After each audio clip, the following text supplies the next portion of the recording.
Pero napasok din ako sa ganyang sitwasyon.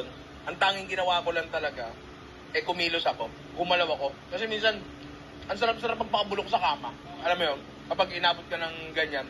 Pero yun yung pinakawag na wag mong gagawin talaga. Lumabas ka, umikot ka, maglakad ka, magbuhat ka, yan. Hindi lang sasabihin mo, wala akong motivation para gawin yung bagay na yan Hindi naman gumagana kasi ang motivation, ito up until a certain degree lang Gagawin mo tong bagay na to, para kahit papaano, madistra ka mula dito sa bagay na to.